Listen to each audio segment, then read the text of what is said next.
Ladies and gentlemen, welcome back to the channel, and the end of season content keeps coming out. We're going to be doing a video today discussing who I think was the best player at every Premiership club this season. Some clubs did better than others, obviously, so I think the range of play here is going to be nice. We're going to have someone from Hamilton, someone from Dundee United, just every club, Celtic, Rangers, everybody. So yeah, if you want to come and watch this video from supporting another team, feel free. This one's open to it. Well, all of them are open to all that. It sounds terrible. But here we go. Roll the intro, let's get into it, and let's talk about who I think was the best player at every Premiership club this season.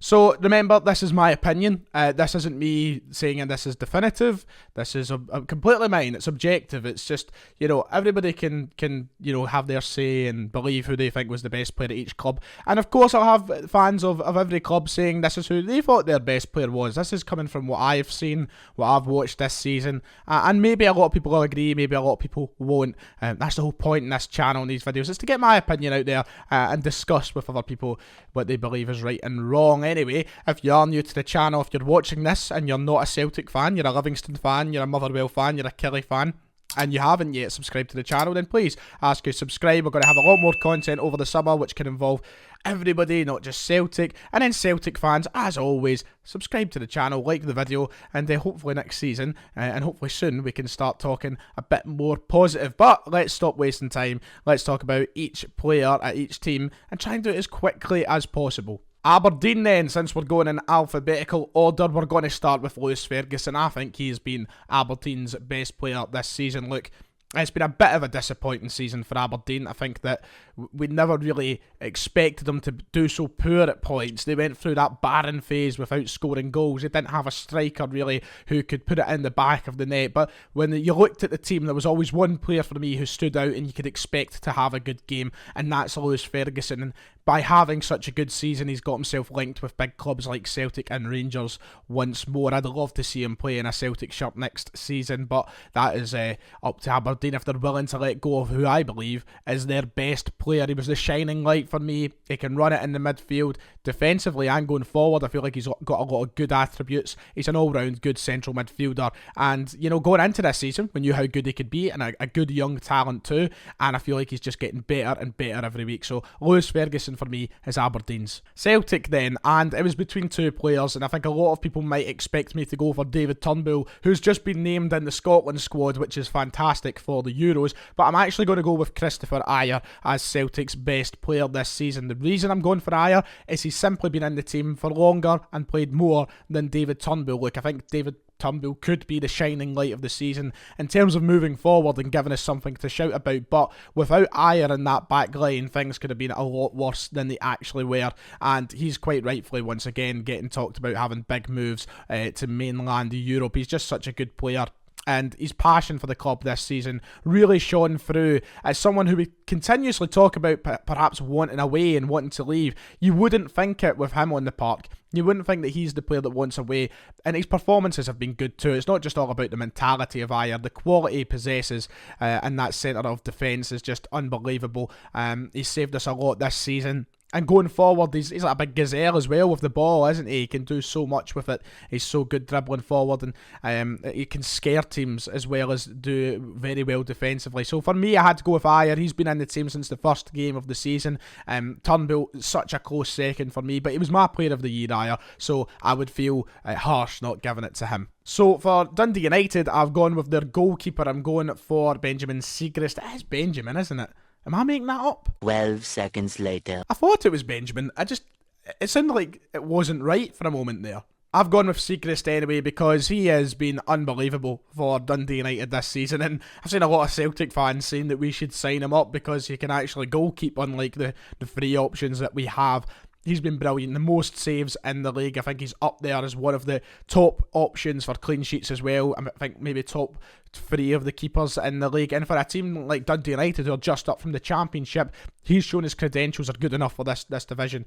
I thought that Siegrist might be a keeper who looked good in the Championship because he was playing against much lesser opposition, but that's not the case. He's came up here and he's thrived. He's been just as good, and he's someone who Dundee United will desperately want to keep a hold of because he's really good and saved them a lot of points this season. And the clean sheets that he does get, I think, go a bit under the radar, maybe because Dundee United aren't that sort of entertaining. People don't fascinate themselves with it, don't focus on the results. Yeah, I thought he's been brilliant all season, and I find it difficult to give it to anyone else. I think he's been the true shining light. We all thought we'd be talking about Shankland as this player, I think, at the start of the season, but no, for me, Siegrist was their star man. For Hamilton, it was only really one player who stood out for me, and it was Ross Callaghan, someone who's had a brilliant season despite, obviously, Hamilton going down to the Championship, a kind of shining light in that season. Brian Rice confirming yesterday that there has been no relegation release clause activated as well, which is a bonus for Hamilton as they look to probably try and keep a hold of their best players for the Championship, but he has been linked with moves to such as Hearts this summer because of the season he's had. 33 appearances, 10 goals, 5 assists for the midfielder. He's getting on a bit, of course, I think 27 or 28 years old now, but he's still been really good for Hamilton. And, you know, it's always hard to pick a player for Hamilton because I feel like when they do well, they're all doing equally as well. There's never really a standout. They're all chipping in their part, but they went down this season. There hasn't been a great amount of shining light, but for me, Ross Callaghan has been great. Yes, they have a few young players in there, of course, as well, who'd really impress and come through that system and do well, but if you have to point to one person, it's him for me, and it's the reason he's getting linked with moves as big as Hearts. I think a return to Hearts, in fact, because he's been that good this year. For Hibs, it has to be Martin Boyle for me. Now, I know there's a few options you could give for Hibs. You could say Kevin Nisbet, you could say a few of the other guys, Ryan Porteous and stuff in there. But for me, Martin Boyle is just a tremendous player. And if it's true about this £500,000 release clause, I honestly wouldn't mind Celtic trying to go in and get him as a backup option or whatever, because I think he's a really, really good player. Tricky on that right-hand side, very direct, likes to take on his defenders.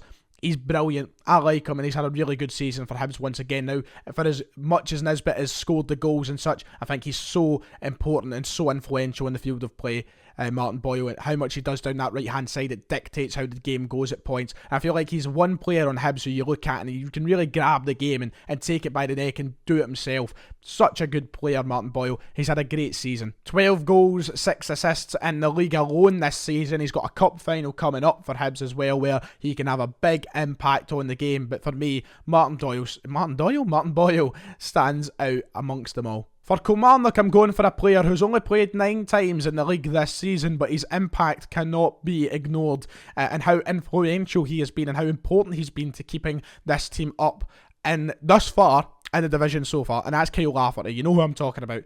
9 appearances, 8 goals, 2 assists. He's contributed in 10 goals in 9 games. That is unbelievable, because Kilmarnock were doomed. They needed somebody like Lafferty to come in, and I know there's been a couple of key performers for them elsewhere on the park this season, but I simply can't ignore how important he's been since joining the club. A free transfer, he came in, he's picked them up, and he's saved them from being bottom of the table. They really could have finished rock bottom without the important contribution of Kyle Lafferty, and that for me gets him as Kilmarnock's Player of the Year, the best player at their club. Look, I know he's only played 9 times. There's a significantly less amount of less games than anybody else on this list, but he has to go in. He's kept them up. For Livingston, I'm going with their club's Player of the Year, and that's Nicky Devlin. Look, Livingston may be the team that I watched the least amount of this season, I'm going to be honest, even though they were good. You know, I feel harsh in saying that, but it's true. Nicky Devlin is someone whose name always popped up, always heard it in the radio, always seen it in the highlights, whatever. Nicky Devlin was very influential for Livingston this season, and probably one of the most important parts of their team at the right back position. He's done a lot for them going forward, chips in with the assist if he needs to sometimes. At the back, he's been very good and easily their best player, I think. Look, you can look over the park, and I think there's players leaving the club who were all surprised to see leaving the club, who have stood out once again, had a great season at Livingston. But for me, Nicky Devlin is the standout here, and that's who I'm picking for them. For Motherwell, who had a very up and down season, I think it's quite easy. I've got to go for Devante Cole. And I think Motherwell right now are trying to begin contract talks to keep Devante Cole at the club. By the way, only found this out in the last episode of TSF. I didn't know he was Andy Cole's son. That was news to me, honestly. Never heard it before. Probably said in commentary somewhere. I've definitely heard Derek Ray say it at some point and I've just blanked it and ignored it, but never knew. Anyway, he's been massive for Motherwell this season. There's a reason they're trying to keep him at the club. His services will be definitely looked at elsewhere because he's been really good for them, especially in the split period. I think in the 5 games he was contributed to 3 goals, 2 assists. I mean, that is a great contribution in the final 5 games of the season. Never mind what he done in the main chunk of the season as well. He's been really good and a tricky player. We've known that for a while now, but he was really influential this season for Motherwell. And, you know, someone with the skill set that he has definitely has the ability to, I think, go on beyond Motherwell, but I certainly would be very happy if I was a Motherwell fan if they managed to keep him, because he can do damage for a few more years now. He's still a player who Motherwell could be using. He'll be hard to replace. He's a tricky player. And that's something that somebody with a technical ability like him is maybe difficult to come across at times. And I'm going to Devante Cole. Right, here's the one that Rangers fans have been waiting on. Look, there's so many players you could pick from Rangers this season. You only have to look as far as the awards themselves, the PFA Player of the Year, the SWFA Player of the Year, to see it was swamped with Rangers players. You've got Alan McGregor, Connor Goldson, James Tavernier, Steve Davis, all these players being nominated for the awards. For me, I'm going to go for Connor Goldson. He won the Manager's Player of the Year at the Rangers' own awards. He's been really good this year. And do you know what? It's mad because in the videos that I made similar to this at the start of the season, I believe I put Connor Goldson as the most overrated player at Rangers. And I didn't say anything too negative about him. I didn't go in and slaughter him and say he was overrated as this, that and the next thing. It was just hard to pick out a player. And I picked him because I thought he had a mistake in him. But this year he was cool, calm, composed at the back. He was capable of scoring goals as well, a really good aerial threat. And let's not forget, he played every single minute of every single game this season in the league for Rangers. Unbelievable. It's so hard to do that. It's so hard to keep yourself at a level of fitness and just to play all those minutes. And he managed to do it. Really good for Rangers this year. And I found it hard to pick anybody but him. Look, players have been good here and there, Tavernier, Davis and such. But Goldson's been so consistent throughout the season. And I had to go with him. I'm going to take back everything I said about Livingston and saying that they were the team that I watched the least. Because it's not. It's Ross County. And I'm not going to lie. Why am I even going to make it up? I couldn't really pick a Ross County player for this award. So I just went with who won their Player of the Year. I've went for Michael Gardine. He's mine there. I know I've seen him a couple of times against Celtic that he is a decent enough player, and I know I've heard his name here, that, the next thing, but I can't sit here and say I know all this, that about his game. I'm going to be just completely and utterly honest. The players you're expecting to hear at this point, from the start of the season anyway, would have been your likes of Billy Mackay, Ross Stewart, those names. I'm going for Gardine. I don't think anybody really set the world alight at Ross County.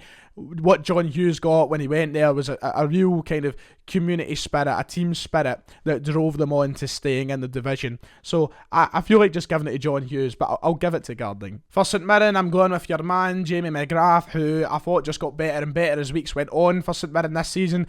I've ranted and raved about Jim Goodwin's St Mirren this year. I think you all know that. You have heard me talk time and time again in match previews, match reviews, the end of season review, about how much I've enjoyed St Mirren. And McGrath's been a big part of that. They've had players that have been good everywhere. Durmus being another one of those guys. Richard Tate had a solid season too at the back. But for me, I'm going for McGrath. 10 goals from the midfield this season. I felt like a lot of what happened went through him. He's been linked with moves to the likes of Aberdeen. And that's quite rightfully so, because he's someone who can take a next step, I think, in the Scottish Premiership. He's someone who can aim higher. I mean, St Mirren are aiming higher, so I don't see why he'd be any rush to leave the club. They could be a team who's challenging regularly in the top 6 with the right development, the right recruitment. So McGrath's a big part of that. Will he stay? Will he go? I don't know. I'm a poet and I don't even know it. But he's had a great season and he was always a kind of joy to watch anytime I watched St Mirren. So I'm going for him personally. And finally, the last team we are going for is St Johnstone, who once again, like a lot of teams, have so many players you could pick from. They've had a great year. Xander Clark, Sean Rooney, Jason Kerr, Jay McCart, Ali McCann. Stevie bloody me. There's so many players this year that you could pick from St Johnstone. I am going to go for the one that was heavily endorsed by David. David really wanted me to push for this man. I'm going to go for Jason Kerr of St Johnstone, a man who could have arguably have been in that Scotland squad. He didn't quite make it, but what a year he's had. And look, we all know what we have to say about St Johnstone. They've been the kind of Cinderella story of the season. Potentially a second cup on the horizon, a top half finish, Callum Davidson being manager of the year almost. This has been a fantastic year for St Johnstone, and they've had so many good players that have chipped into that. But I'll go with Kerr.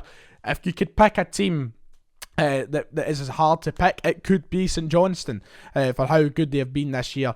But I'll go with the man at the back. And that does it. There is my picks for the best player at every club this season. Let me know what you think in the comments below, if you agree or disagree. As I said at the top of the video, make sure to hit like and subscribe. It really does help the channel. And thank you for 26,000 subs. Until tomorrow's video, I'll see you all next time.